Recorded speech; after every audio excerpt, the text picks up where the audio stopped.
Let me ask you something. Would you rather let inflation quietly eat away at your savings or put your money to work in something that has a history of outpacing inflation? And what if I told you your Social Security benefits can sometimes be switched around in ways that most people don't even know about? That's what we're going to dive into today on the Howdy Neighbor Retirement Show. It's the Howdy Neighbor Retirement Show. Howdy neighbor, it's Michael Andrews with Andrews Insurance and Advisory. Every week we talk about real-life retirement questions from folks just like you.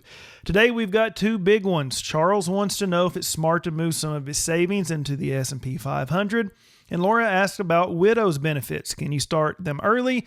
And then later on, can you switch to your own benefit?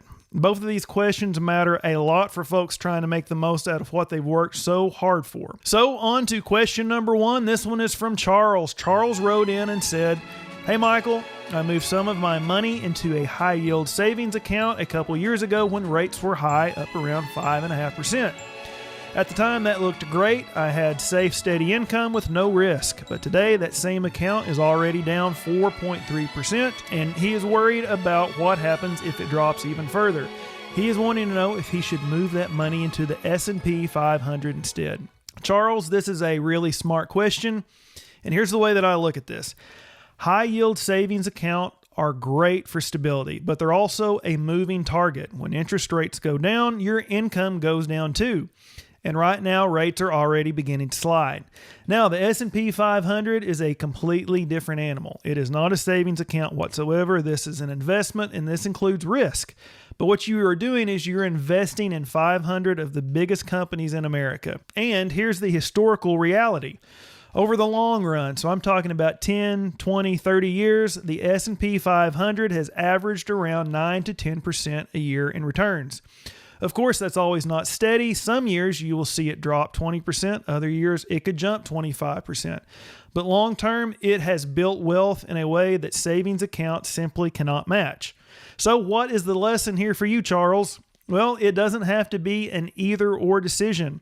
Instead of moving everything in one basket, think about balance. Keep some money like in a savings account for an emergency fund and for short-term needs. But also don't be afraid to put part of it in the market, because that's where you will get the growth that outpaces inflation and protects your purchasing power over the long haul. That is the power of diversification. It's not about chasing the highest number today. It's about putting your money to work in different ways so you're prepared for both the short and the long haul. Okay, thank you, Charles. And now we are on to question number two, which comes from Laura.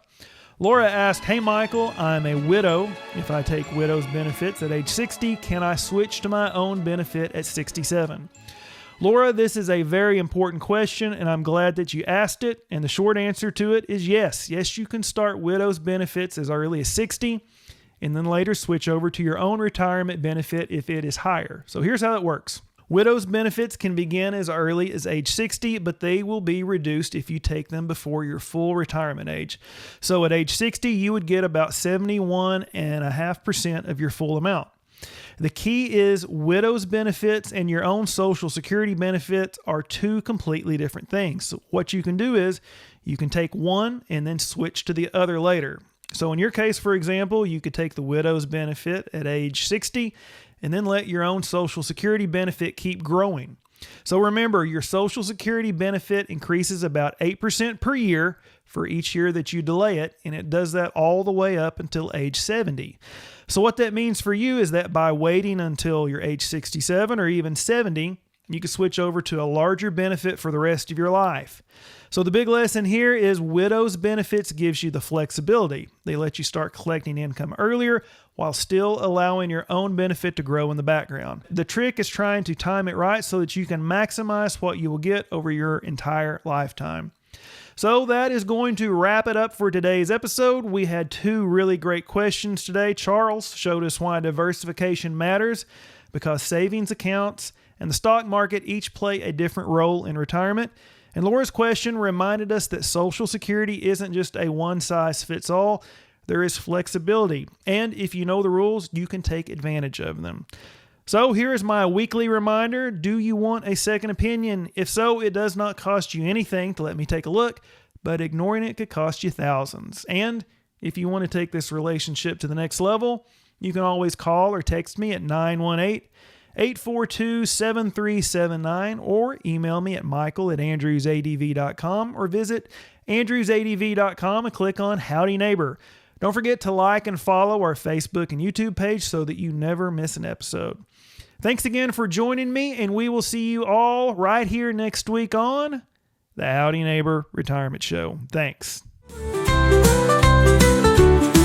It's the Howdy Neighbor Retirement Show, helping you plan so your money will grow.